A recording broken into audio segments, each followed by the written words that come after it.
Welcome to the Put On Waivers Media Group, home of the Put On Raiders podcast and the Student Body Right podcast.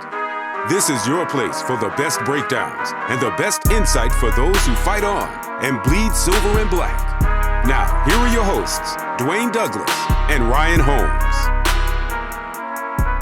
And welcome, everybody, to the glorious episode of the Put On Raiders podcast. I'm your host, Dwayne Douglas, along with Ryan Holmes, and we are podcasting off the beautiful shores of the Pacific Ocean. Beautiful day out here in Southern California.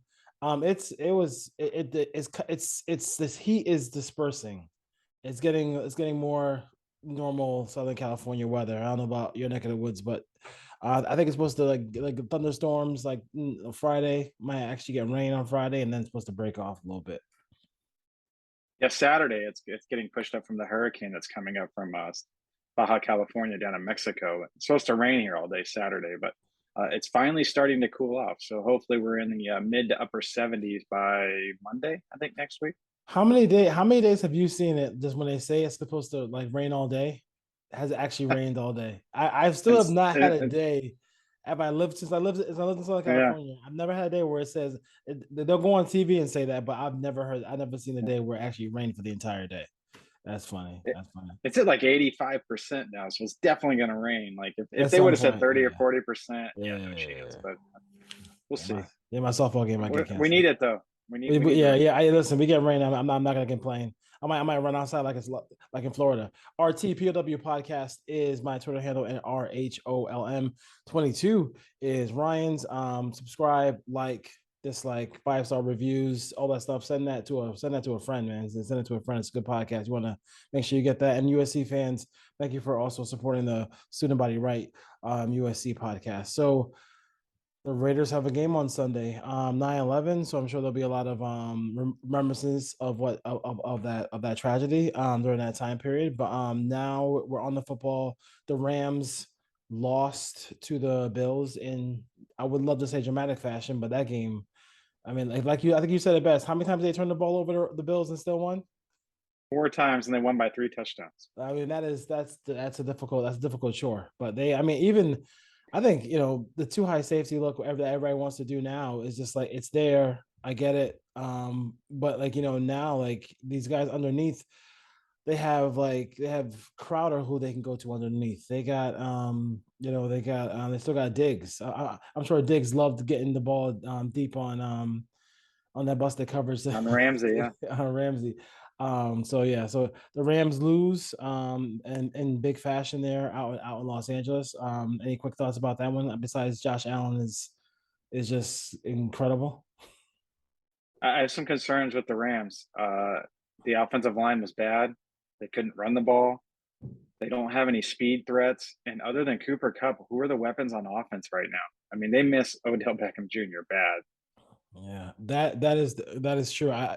Beckham gave him a little dynamic piece. It's funny because when they got Beckham, I thought it was overkill, and now it's like, damn, they could definitely use that guy. And also, they could probably fight on Robert Woods, who's going to start after that injury. He's going to start this weekend, so they could probably use him too as well. So we'll see what happens over there. But we are not a Rams podcast, we're a Raiders podcast, so let's just roll with the Raiders here.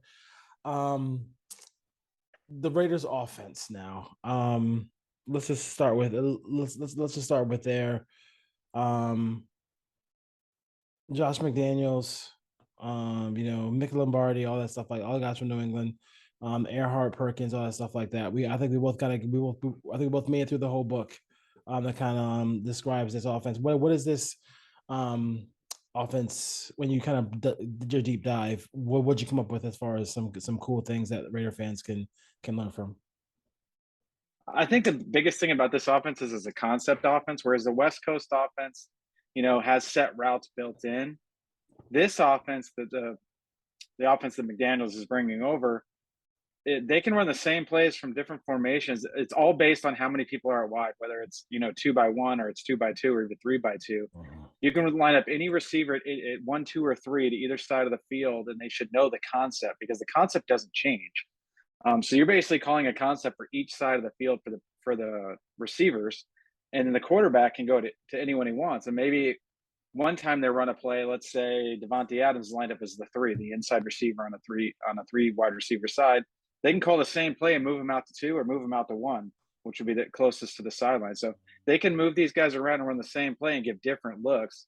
And once Josh McDaniels figures out how teams are going to defend them in 2-by-2, or even when they go empty 3-by-2, or even go 3-by-1 and have a one-on-one on the backside, now he can call the same play and change up the receivers based on the guy that he wants to take advantage of. So this offense is very much built around developing one-on-one matchups anywhere on the field with your best player. It's not, Devontae Adams isn't going to have to beat the number 1 receiver, the other number 1 corner on the other team on every play. And then I think that's the biggest takeaway. And it's really easy offense to learn because it's a concept. So as long as the receivers understand what the number 1 and the number 2 receiver are supposed to do in that concept, whatever the name is for it, they can move. They can play either position. So it's not like having to learn, like in the West Coast Conference, all this terminology and understand where you're supposed to go.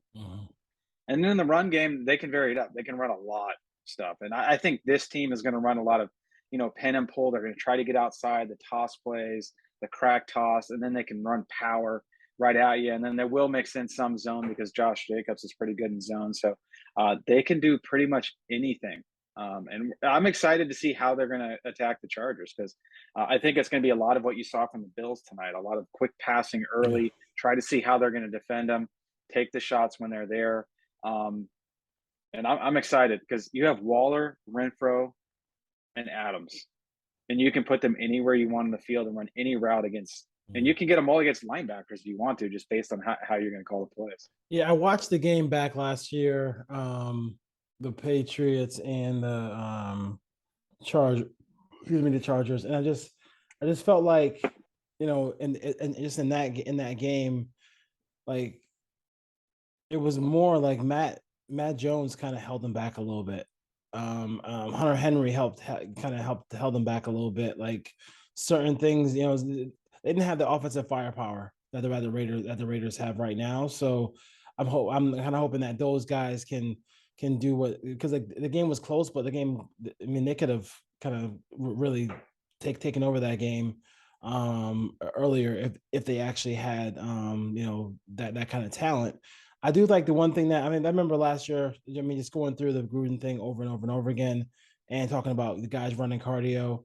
Like the routes aren't empty here. Like the route, that's the one thing I like about it is like everybody, I'm not sure how like that became a thing where everybody's not a threat on a play, but everybody's a threat on the play. So that's why it makes it difficult to defend.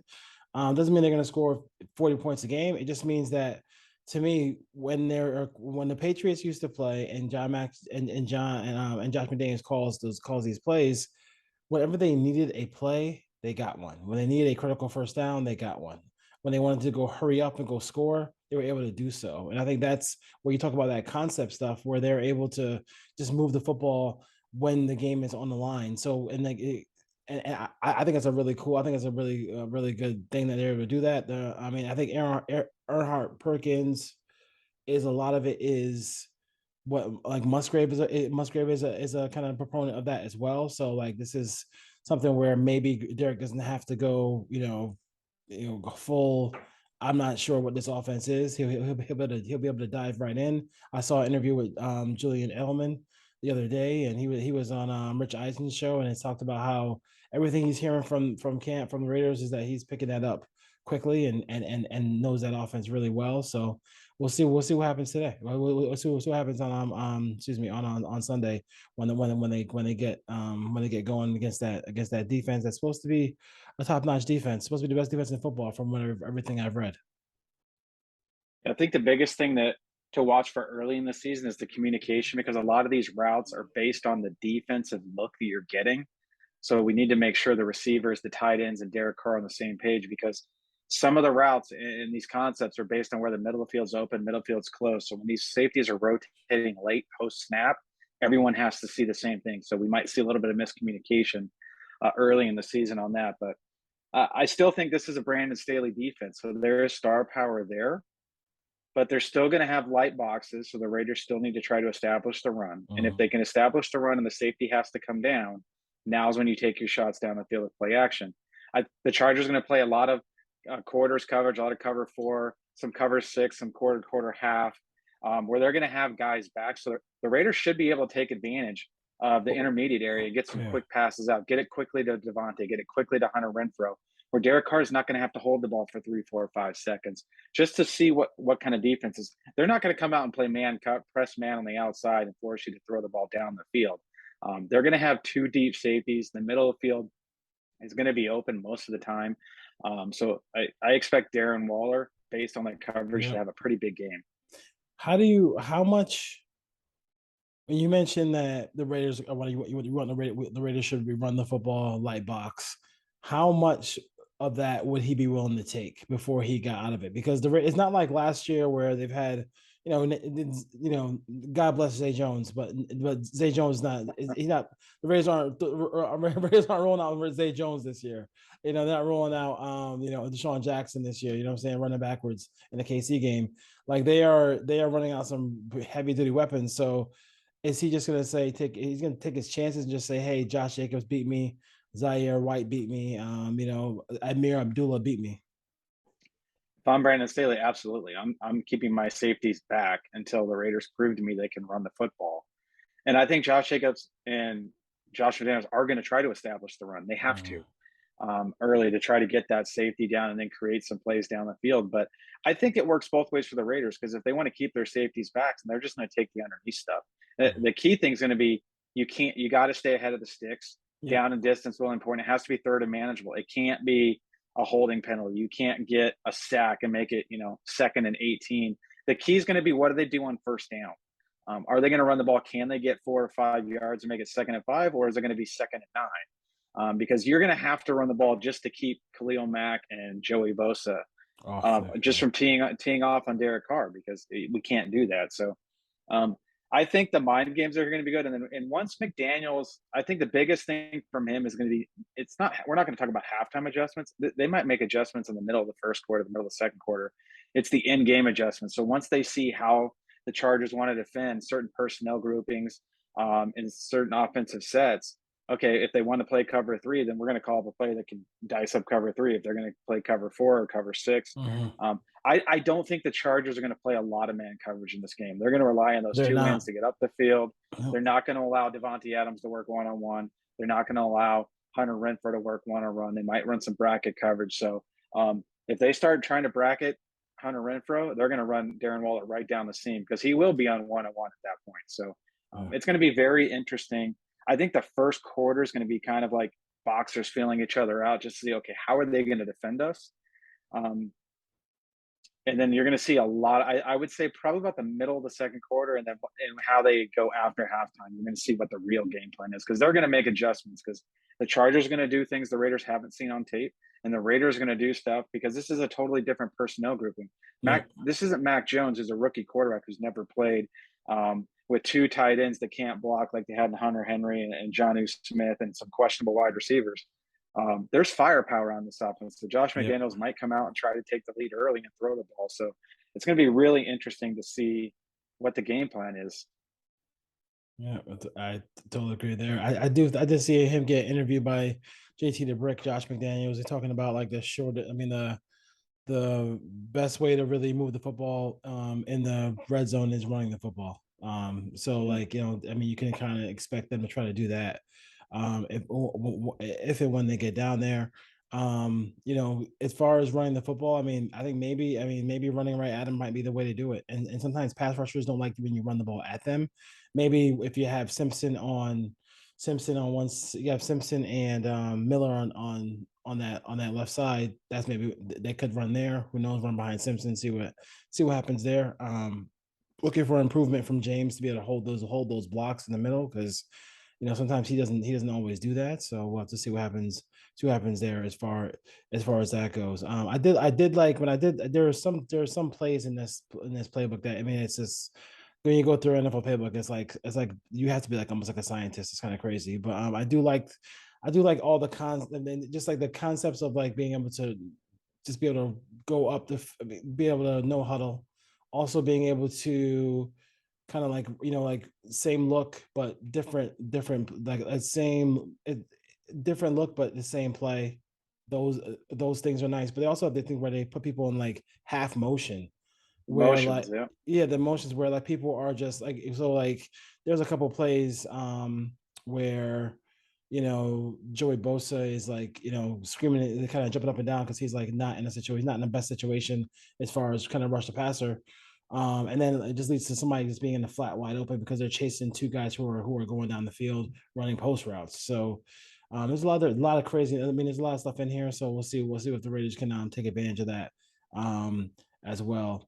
As far as you have anything else on the offense before we go to the? Like, I had a question about the national media and how they kind of look at the Raiders here. I think we're going to see some hurry up, some no huddle in this game too. Once the Raiders get comfortable, probably like I would say early second quarter, I wouldn't be surprised to see some hurry up because that's when they can really take advantage. If they get the Chargers, if they want to go, let's say they go heavy and go 12 personnel or even 21 personnel with two backs and one tight end, and they get the Chargers in base defense. Now we go hurry up.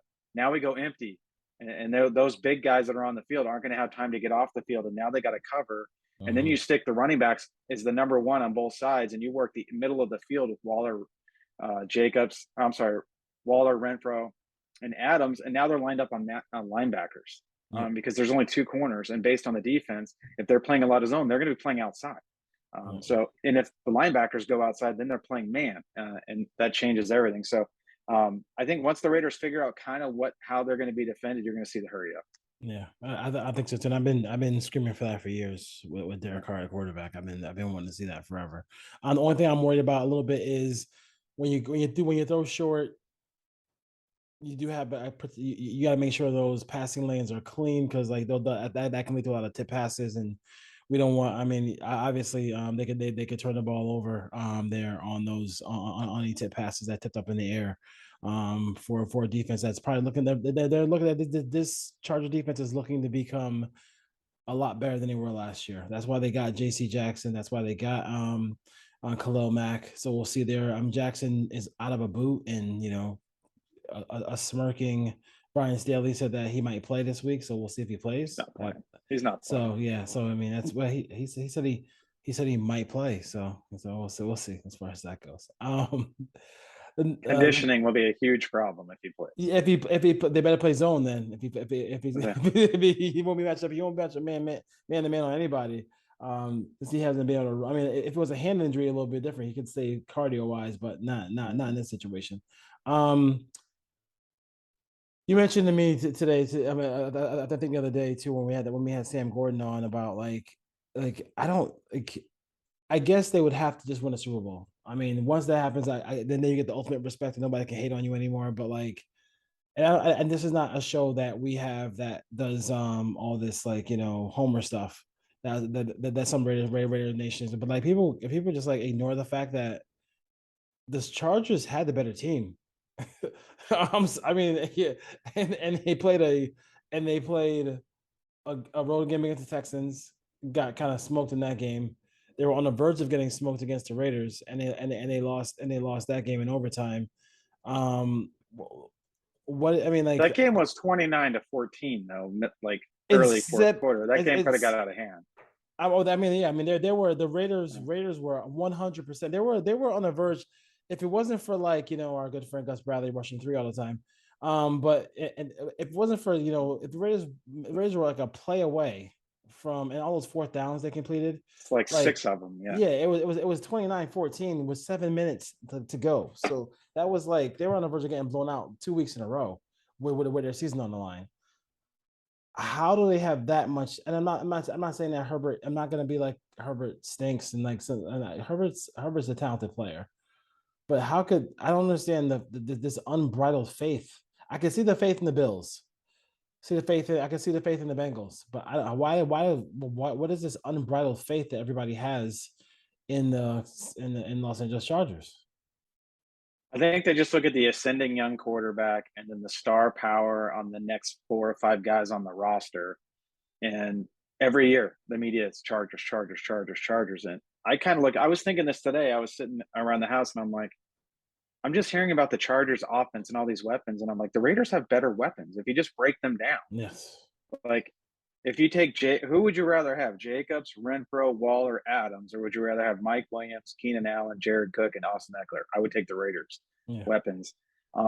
Who's the deep threat on this Chargers team? And Justin Herbert, for all we love the arm strength, he doesn't throw the ball down the field that often. That offense is built on getting the ball out quickly, getting it into the flat to Eckler, getting matchups underneath with Keenan Allen. Like Keenan Allen and Mike Williams are not taking the top off the defense. Neither is Jared Cook for that matter at this point of his career. So I think the Raiders are going to play a lot of cover two in this game, force them to check the ball down and then rally and tackle. The key for the Raiders will be getting them on the ground after they make the catch, especially Eckler.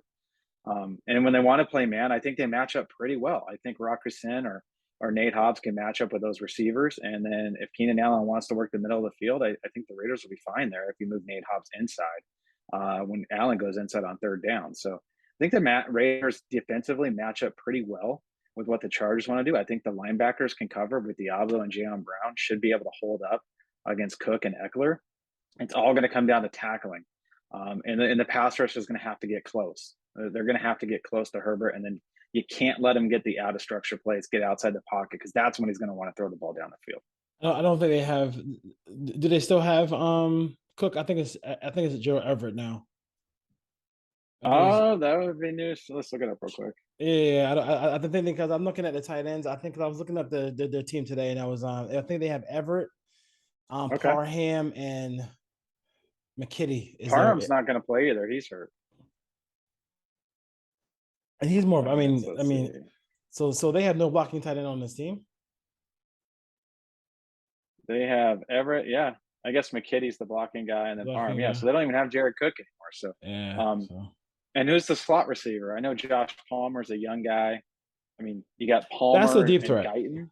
That's the deep threat. Like they're going to use Joshua Palmer. I was kind of browsing through some Charger stuff today. I think Guyton and Palmer are going to be the guys who they can try to go deep down the field.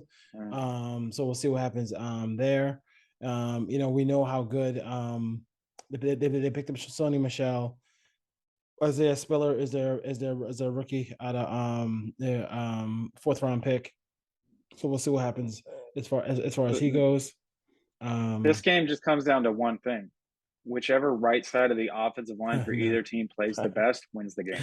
That's it. I know. Whatever right guard, right tackle, because the Chargers are running out a rookie. He was a first rounder, but he's a rookie. And then Trey Pipkins has been a backup for a long time. And the Raiders are going to run out, we think, Cotton and Illuminor. It could be Parham and Illuminor, but either way. And I trust McDaniels' scheme to be able to help Derek Carr more than I would the Chargers' offensive scheme to help those two guys. I gotta say, man, like are we running out of offensive linemen in football? I just don't remember this being this. There's none. Like everybody has the issue. Yeah. The issue is in college football when they started going to the spread and spreading things out, no one blocks for more than 2 or 3 seconds. It's all bubble screens and throw it in the flat. Like you're not running pro style offenses anymore. So these guys don't get reps. And then defensively, everyone's a hybrid in college now. So you don't get the NFL type defensive ends unless you're in the SEC screaming off the edge and blocking those guys. So I think these guys need a lot more development once they get to the NFL than they did, 5-10 years ago. Yeah. I don't know. I mean, it just seems like even today, like watching that game was brutal. As far as watching it, I hope that's not what we see from the Raiders going here as well. I did have a question. How many? Because I think in that game last year, Nwosu killed it, right? I think he had 3 sacks in that game. He always does well against the Raiders. He had at least one. I don't know the exact number. I'm trying to think how many sacks he had for the season last year. I'm trying to think. Let's see the Chargers stats. See if I can find that. But former Trojan. I just don't. I mean, Mac is definitely going to be Mac and Bosa healthy, going to be a problem. But when you look at them up front, I mean, is this can the Raiders get some yards inside offensively? I mean, I know Sebastian Joseph Day is there, Austin Johnson is there. That's the question I have. Like, can they get some movement up front in the middle? I think they can, and I think Jerry Tillery is still there as well. So Yes. um, these guys are kind of like longer bodied guys. Like Tillery is like 6'5", 6'6", so like he's going to lose the leverage battle. The Raiders are going to have to run the ball, but the key thing here is they're going to see lighter boxes. I don't think the Chargers are going to be dropping down the safety and playing 7 and 8 man boxes against the Raiders. I don't think a lot of teams are going to do that. So there should be opportunities inside. The key is going to be, can they do it when they need to do it? When they need to do it on 3rd and 2, when they need to run the ball on 4th and 1 or 3rd and 1, because that's what killed Gruden. 3rd and 1, 4th and 1, 4th and 2, because it was so pretty much you knew exactly what was coming. He was running the same handful of plays, but I don't think the Chargers are going to take any chance early in this game and play heavy close to the line of scrimmage. And the weakness on the Chargers defense is probably their linebackers, to be honest with you. So the weakness on this defense is probably the interior defensive line and the linebackers. The Raiders absolutely have to take advantage of that. And that's why from Jump Street, even with the addition of Khalil Mack, and I know how good Joey Bosa is, you want to you kind of want to make Troy Reader make decisions, make Drew Tranquil make decisions against the Raiders on the inside. Kenneth Murray is not known for his coverage skills. So so those guys, that's the biggest part of it, is like, can you get those guys to cover? And I everybody think has this. Kyle Van Noy's there now too. Kyle Van Noy is there. He is there. He is there. Kyle Van Noy. Kyle Van Noy is there as well. So those are the things that you got to see them do. I mean, everybody's making this. Everybody's having these like one-on-one battles. Like Derwin James versus Darren Waller. Why are they trying to make everything like basketball? Like, you know what I'm saying? Like, I don't even see them. I mean, I can see on occasion you can see that matchup, but they're not. I mean, they're trying to zone, have Derek hold the football, and have Bosa and Mac get to the quarterback. Yeah, they're playing a man match defense. So based on if they're playing quarters, it's going to turn into man eventually. But they're not playing cover 5 2-man is it's called. They're not playing cover 1 a lot. So you're not going to see him matched up. He's not going to be up at the line of scrimmage pressing Darren Waller and running down the field with him very often. Maybe on some 3rd downs they'll try to do that.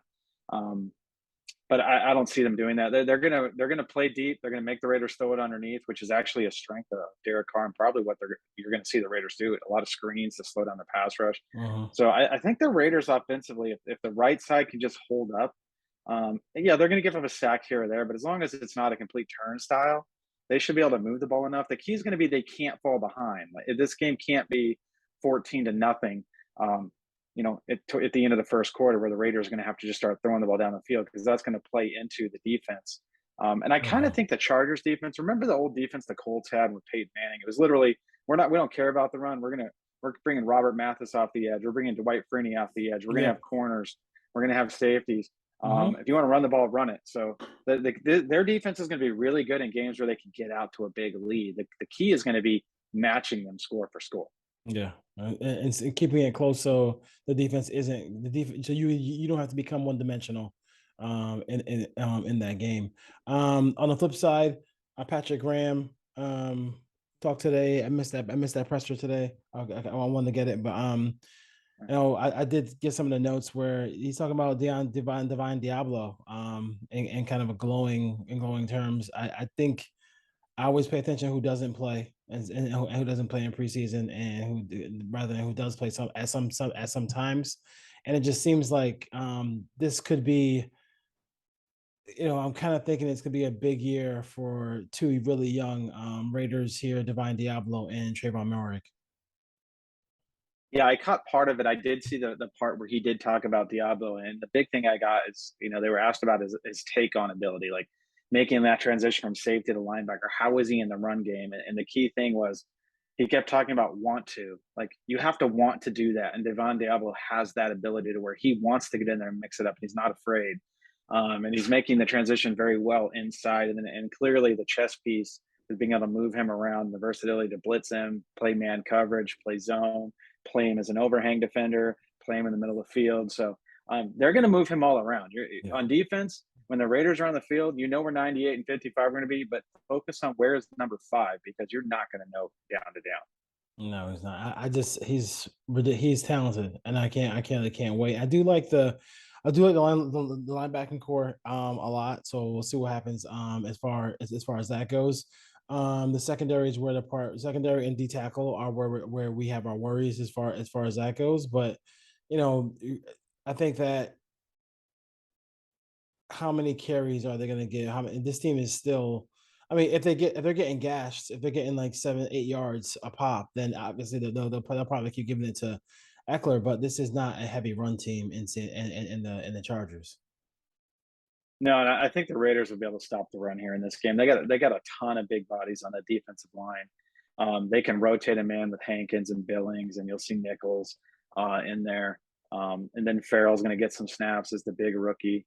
I think the Raiders in this game are just going to come out and you're going to see them play a lot of big nickel. So you're going to see Abram playing in the slot as that extra box defender, and then you're going to see Harmon and Merrick deep. So they're going to have enough guys inside to be able to stop the run. I wouldn't be concerned about that. The key here is just making sure that they're able to get off the field on third down and make sure that Herbert doesn't run. Like, he's so athletic. This can't be a game where he has 10 carries for 75 yards and a rushing touchdown. They're going to have to figure out how to spy him and make sure he doesn't just take off. Yeah. Owosu had 5 sacks, so I think all of them were against the Raiders last year. Against Brandon Parker. Against Brandon Parker. Brandon Parker, missing piece. Hey, the Rams could have used Brandon Parker tonight. Yeah, they probably could have. Von Miller is just stupid. He is just so good. Von Miller is crazy good. I just want to. You obviously want to. I mean, we obviously want to see Chandler Jones get back there. Max Crosby be able to get back there when they run that occasional blitz. So hopefully they're able to do that as well. And then this is I am a little surprised that people are so all in on this team. I think it's just like kind of that lazy. Like, how can I put it? Like lazy analyzation, like how you and I know the Raiders. There's not one person who knows every single team in the league, right? Like we spend all this time analyzing the Raiders, some stuff outside the Raiders, but these folks don't have that ability to do that. So they just look at, they do what you do in Madden, right? Okay, this will raise their rating up to a certain level. I don't see. Especially, I mean, I think Mike Williams will get his numbers. I think Keenan will always get his numbers. Eckler will get his. But as far as just being explosive, it doesn't even seem like that's what their offensive coordinator even like. He's like Joe Lombardi is a short passing game guy, and that's something that we've seen people get killed for all the time, is being a short passing game guy or a dump down guy, and that's what Eckler gets all his little receptions. Yeah, they're definitely going to get Eckler involved in this game. So the Raiders are going to have a game plan to combat him. Whether he's running angle routes, swing routes, some wheel routes, some rail routes out of the backfield, they're going to have to take care of him. I think what you're going to see the Raiders do is they're going to do a lot of simulated pressure where they're going to bring a corner and they're going to drop a lineman. So they're still bringing 4. It's just not the 4 that they think it's going to be. And I think what you're really going to see is, let's say the slot receiver's on Max Crosby's side. They're going to bring the corner off the slot or the nickel corner. And then what you're going to see is a stunt where Crosby's going to try to go inside and get to the B gap and try to replace with the defensive tackle. So they're going to run kind of a stunt there. And they're going to try to get Herbert to step up, and then Max is going to come screaming through the B gap. Or you can do it on the other side with Chandler Jones. So they're going to get pretty creative. Where they're going to be simulating pressure. So it's technically a blitz, but it's still a 4-man rush. And then they're going to drop out alignment on the opposite side. So it's about a numbers game, trying to get 4-on-3 or 3-on-2, where the Raiders are going to be able to get some pressure with 4 men. Yeah. And then they could do some stuff like, if you have you can overload a side, stuff like that, or fake like you overload a side and drop somebody in coverage. Can I call my shot right now? Nate Hobbs will have a strip sack in this game coming off the corner. I think it will be. I mean, I think one of the things I like about Nate Hobbs, and I think it's funny because like national people don't know anything about Nate Hobbs, but I'll say like yeah, Nate Hobbs won't be featured on Good Morning Football. Don't worry about that. But he's a great tackler, though. I mean, he really is. One thing I'll say about him, and like I know, the play last year where Abram got mossed, but both of those guys really tackle well. So I mean, as far as just being able to bring the ball carrier down, keep people from getting yak yards, that's a big thing. And I'm looking forward to seeing that. I'm looking forward to seeing like Diablo and Hobbs. Like, what did they do with those guys, and how? I mean, he's going to be Hobbs is going to be. He could possibly be a household name after this year is over. Like, I mean, like Yes. he could because how much time how many reps he's going to get, how many snaps he's going to get, and then if he starts doing stuff against Herbert and start doing stuff against some of these these big time quarterbacks, then you're going to see some huge praise nationally for what he can do, because he's a very talented player as far as being inside and outside. Yeah, that leads right into this being. They're going to play a lot of cover 2, and the reason being, what did Rock Ya-Sin play with the Colts? Cover 2. What did Nate Hobbs play in college? Cover 2. Those guys are very good tacklers. They can be force players in the run game. Yep. And in cover 2, the middle of the field is going to be open because your safeties are playing basically half and half. So what do you need? You need an athletic coverage linebacker to run down the middle of the field. They have Divine Diablo and Jayon Brown. They have 2 of them. Yeah. So you can cover the middle of the field. It's like having an extra safety, and then that allows you to hide Abram by playing big nickel. And Abram is now not playing deep coverage. He's just playing underneath coverage, like curl flat, like he did in cover 3 last year, where he's playing the hook.